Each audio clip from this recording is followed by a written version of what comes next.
Halo guys, jumpa lagi dengan gue Iyas, pejuang kanker yang juga seorang traveler. Dan kali ini gue akan membahas pengobatan alternatif apa aja sih yang pernah gue lakuin.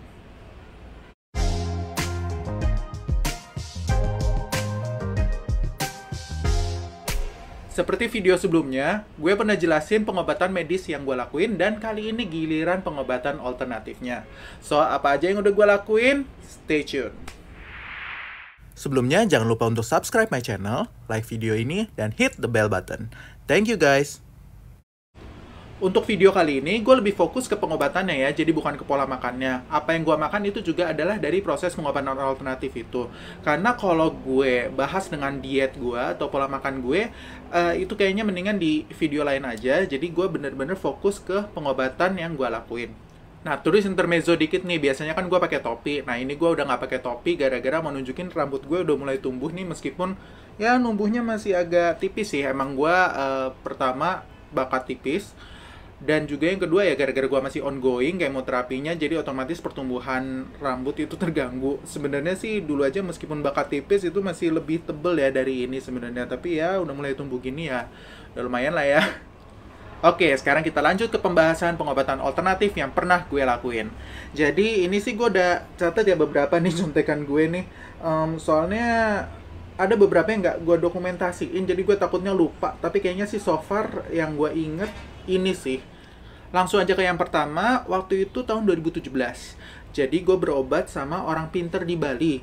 Ini latar belakangnya adalah waktu itu tuh gue PET scan Agustus 2017 setelah kemoterapi 8 kali dan juga setelah radiasi 20 kali, ternyata masih ada kansernya. Jadi gue ke alternatif. Tapi ini pun ke alternatifnya sembari nungguin. Jadi sebenarnya ada pengobatan medis lanjutan yang gue harus lakuin, tapi itu gue harus ajuin dulu ke kantor. Dan pengajuannya itu memakan waktu yang ternyata cukup lama. Jadi gue dikenalin ini sama orang pinter yang dari Bali ini, dan dia kebetulan lagi datang ke Jakarta. Jadi dari Agustus dan September itu, setelah gue dikenalin, gue dikasih sejenis apa ya, kecil begitu, itu bisa larut di air, namanya lempuyang. Ya, namanya sama dengan lempuyang tempel yang terkenal di Instagram itu. Nah, itu sama namanya, tapi ini adalah ramuan pahit gitu. Itu bisa diseduh di air panas, itu diaduk kayak 5-6 kali, rasanya pahit banget, dan itu gue harus konsumsi rutin. Nah, di samping konsumsi rutin, gue kayak ada ditotok-totok di punggungnya begitu, di tulang belakang gue, dan kadang-kadang itu sakit banget. Di luar itu, gue juga akhirnya mandi juga ke Bali sesuai saran dia. Jadi waktu itu diagendain ke Bali itu ke 7 mata air. Dan ini 7 mata airnya tuh yang masing-masing sebenarnya ada gunanya. Jadi nggak semuanya tuh nggak sama. Tapi misalnya mata air yang pertama itu buat yang orang sakit mata, yang mata air kedua itu buat orang sakit punggung. Kemudian ada juga dari 7 itu 3 diantaranya itu buat penyakit yang disebabkan kalau misalnya kamu penyakitnya itu karena ada sesuatu yang hinggap. Nah, tapi sih kata orang Bali itu gue nggak ada sesuatu yang hinggap ya, jadi pure karena medis. Dan itu waktu itu gue mandi di situ itu pelosok banget. Jadi sebenarnya kalau kalian bisa bayangin itu kayak sejenis pura tirta empul sejenis itu, tapi nggak se-instagramable itu ya. Jadi puranya jujur nggak, ya di foto kurang fotogenik lah. Kemudian itu juga kurang terkenal, dan itu kayak agak di Ubud dan agak antah berantah sih. Jadi nggak di Ubud yang tourist attraction banget, nggak, tapi ke arah, kalau nggak salah ke arah timurnya lagi deh, mau ngarah ke Buleleng tapi nggak nyampe. Gue agak lupa inget, dan gue fotonya pun gue nggak dokumentasin waktu gue mandi. Ya maksudnya karena memang guanya sendiri kan konsentrasi dengan ritualnya, jadi gua nggak terlalu mendokumentasikan. Tapi itu ada di sebuah pura itu. Nah, itu gua jalanin ada kali sekitar 6 bulan ya, dan akhirnya gua sih nggak comfort. Dan waktu itu orang Balinya juga ngomong, ini udah kok, ya sudah nggak ada, jadi coba aja di scan lagi. Jadi dari September itu gua pengobatan alternatif itu, kemudian Februarinya gua scan lagi dong di Singapura waktu itu, Februari atau Maret lah. Nah, itu gue scan lagi di Singapura, ternyata masih banyak. Jadi dari situ gue beralih, gue langsung kayak aduh, kayaknya nggak cocok deh buat gue. Meskipun gue udah minum lempuyangnya, kemudian gue juga udah ditotok, kemudian gue juga udah mandi di 7 mata air tersebut, dan orangnya pun bilang gue juga udah bersih, tapi ternyata enggak. Oh, satu lagi, jadi selain lempuyang itu juga minta gue untuk mengkonsumsi kulit manggis, dan waktu itu ribet banget sampai waktu itu gue traveling pun gue juga harus bawa. Dan di sana kan nggak common ya orang dengan herbal seperti itu. Bahkan gue waktu di imigrasi pun juga untungnya nggak dicegat sih. Memang gue declare gue bawa kulit manggis, tapi itu memang kayak untuk pengobatan gue untuk nambah stamina dan segala macamnya, kurang lebih kayak gitu. Nah itu pun juga gue udah lakuin, dan kulit manggisnya itu tuh harus direbus sampai mendidih. Habis itu air mendidihnya itu tuh sampai harus berkurang. Jadi yang tadinya satu panci mendidih berkurang sampai setengahnya, itu baru bisa diminum. Kurang lebih yang kayak gitu. Yang jelas waktu itu gue minta di hotel, terus minta di restorannya, di pantry-nya itu juga orang-orang tuh nggak common. Bahkan mereka juga ngeblame gue gitu. Kenapa kok kamu ngerebus kulit manggis? Waktu itu ada yang pernah pakai microwave, itu gue ngerebusnya. Itu tuh ini akan ngerusak microwave-nya kalau kamu udah mendidih tapi kamu tetap biarin begitu. Pokoknya itu udah ribet banget. Tapi akhirnya gue tinggalin karena di scan pun itu masih ada. Yang kedua, gue udah ngelakuin yang namanya meditasi. Jadi meditasi ini ada beberapa yang terkenal ya. Salah satunya Bali Usada. Ini gue juga dikasih tahu oleh teman gue, dan itu gue lakuin reguler ya. Regulernya di sini sebenarnya dia ada kelas reguler dan kelas Tapa Brata namanya. Itu yang intensif 7 hari berturut-turut di Bali. Kamu nggak boleh ngapa-ngapain, nggak boleh pegang handphone, komunikasi ke dunia luar, except meditation. Itu sih gue waktu itu nggak merasa sanggup, karena gue kan waktu itu masih sambil kerja. Jadi gue tuh memutuskan belum Tapa Brata dulu. Akhirnya gue regular aja. Itu pun regulernya gue pakai audio guide dari Mixler. Jadi mereka itu tiap malam ada live di Mixler, dan mereka meng-guide untuk gue meditasi. Nah, meditasi Tapa Brata itu memakan biaya sekitar 3 juta yang paling murahnya. Jadi dia ada beberapa tempat. Kalau misalnya kalian mau lebih eksklusif, itu ada di resort, setahu gue sekitar 8 jutaan harganya. Nah, jadi kalian harus menyiapkan dana segitu kalau misalnya mau ikut meditasi Tapa Brata yang intensif 7 hari. Which menurut gue sebenarnya dari segi biaya itu nggak terlalu mahal ya.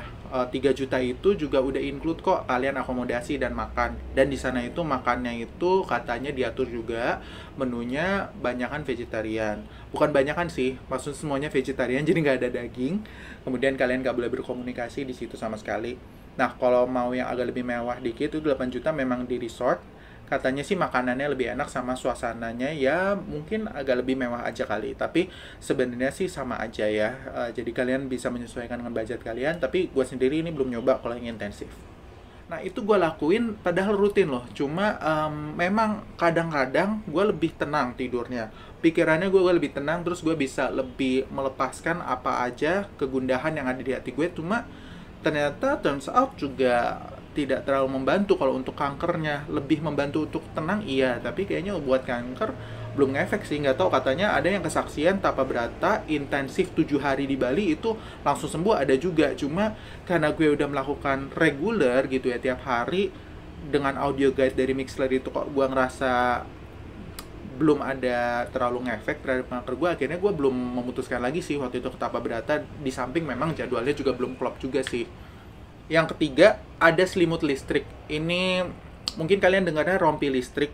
Itu sama aja sih sebenarnya. Jadi tergantung penyakitnya itu atau kankernya udah nyebar seberapa banyak, itu kalian bisa dikasih bentuknya cuma rompi doang, atau in my case gara-gara udah di seluruh tubuh, gue dikasihnya selimut listrik.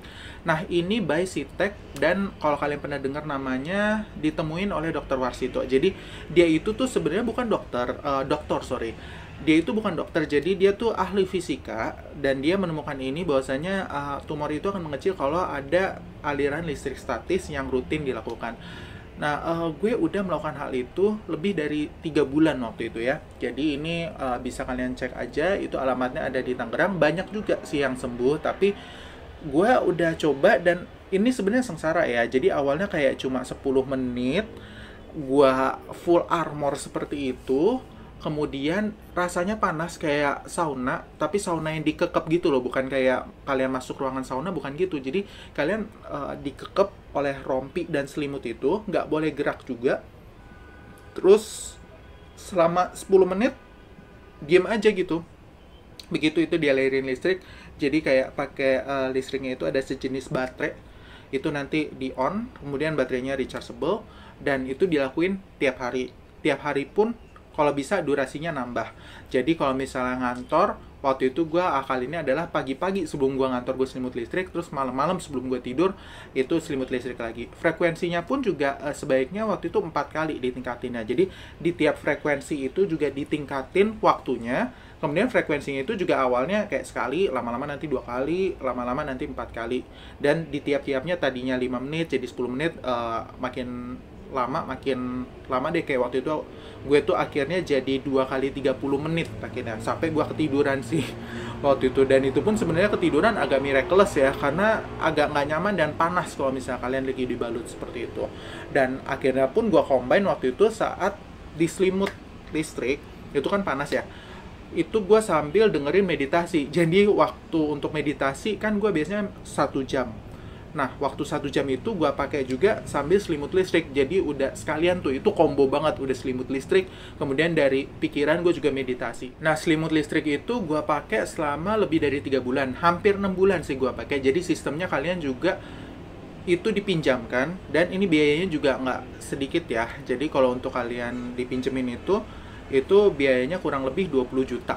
Nah, biayanya ini nanti akan dikurangi dengan, kalau misalnya kalian balikin, itu adalah yang kalian di refund, tapi cuma 10% atau 20% nya gue lupa, karena sampai saat ini pun selimut listriknya masih ada di gue. Tapi turns out nggak ngefek juga sih buat gue. Ada beberapa symptoms yang dia bilang kalau misalnya berhasil tumornya mengecil, biasanya lebih banyak buang angin, kemudian lebih banyak keringat juga lebih bau. Waktu itu gue nggak terlalu seperti itu juga sih, jadi ya kayaknya nggak berhasil juga sih di gue. Nah, selanjutnya gue pernah juga ditotok oleh Pak Haji dari Singapura. Jadi ini waktu itu infonya juga mulut ke mulut ya. Jadi latar belakangnya, Pak Haji ini bisa nyembuhin jenderal itu hanya dengan totok di telapak kakinya. Jadi sebagai ungkapan syukur jenderal tersebut, akhirnya jenderal tersebut membuka pengobatan gratis bagi orang-orang yang membutuhkan di kompleknya dia. Dia buka di rumah, dia datengin hajinya dari Singapura itu ke rumahnya dia. Orang-orang yang datang itu boleh berobat gratis dan bahkan dikasih makan.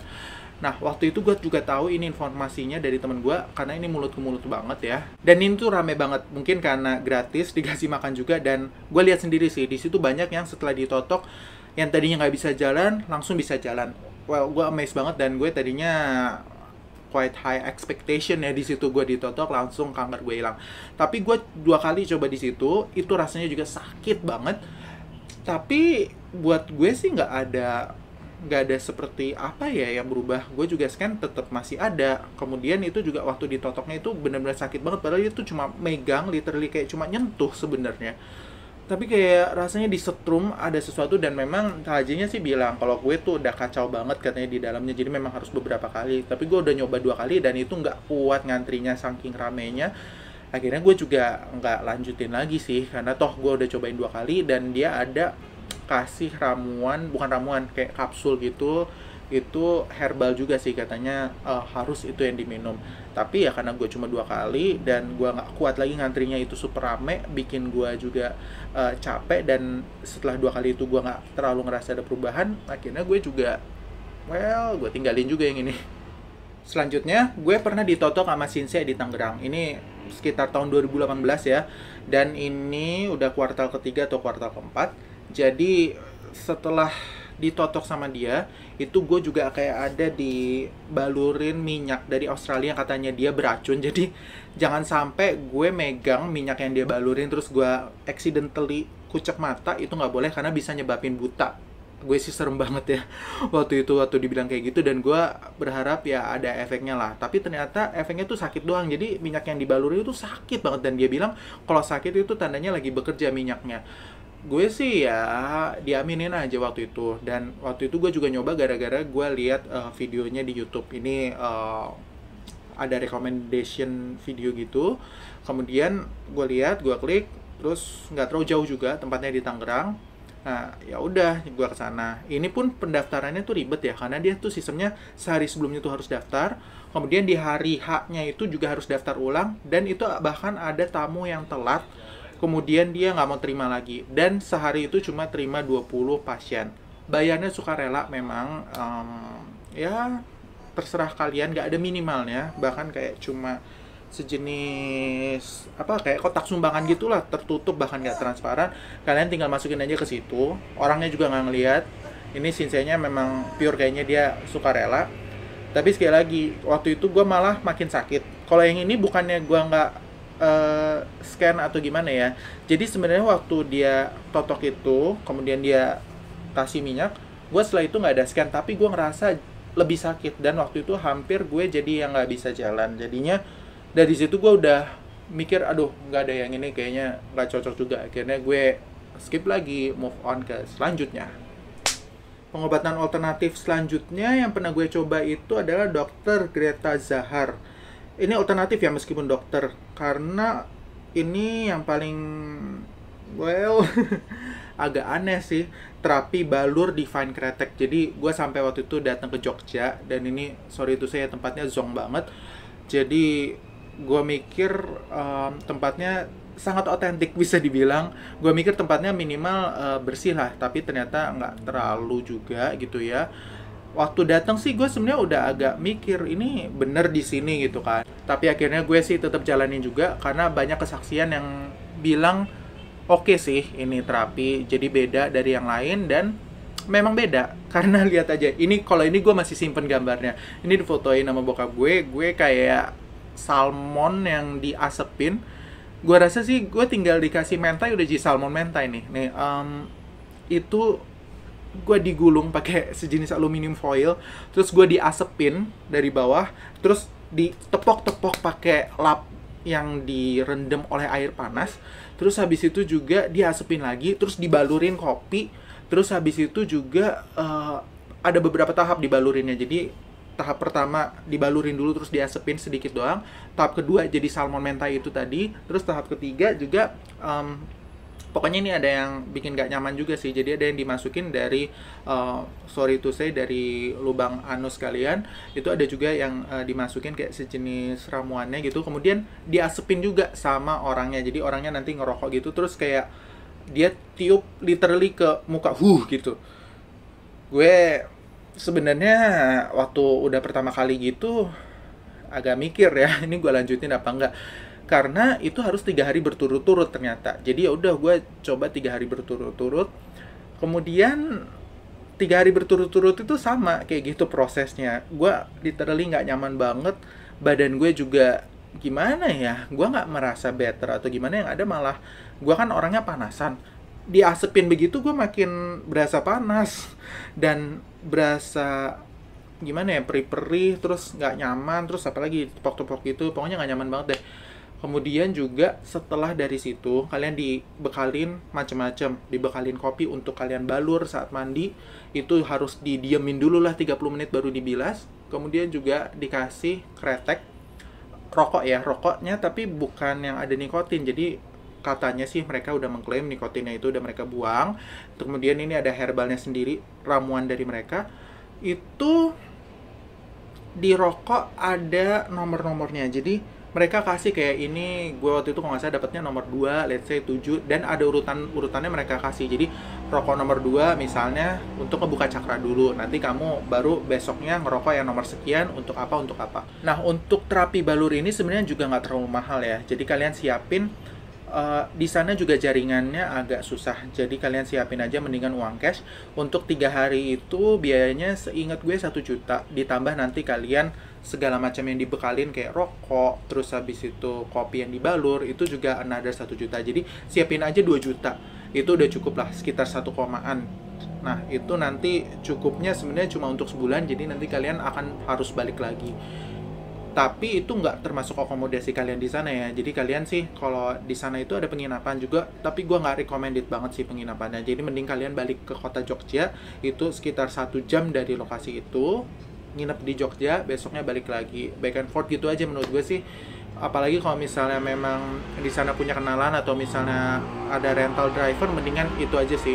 Menurut gue sih lebih worth kayak gitu ketimbang kalau kalian nginepnya di situ. Itu lokasinya sih menurut gue agak ya dari higienis aja juga, higienitas itu juga kurang gitu. Jadi kalau untuk orang sakit kan lebih baik yang lingkungannya juga bersih. Jadi gue lebih rekomen cari akomodasi aja yang decent enough di Jogjanya. Gue udah lakuin itu sih.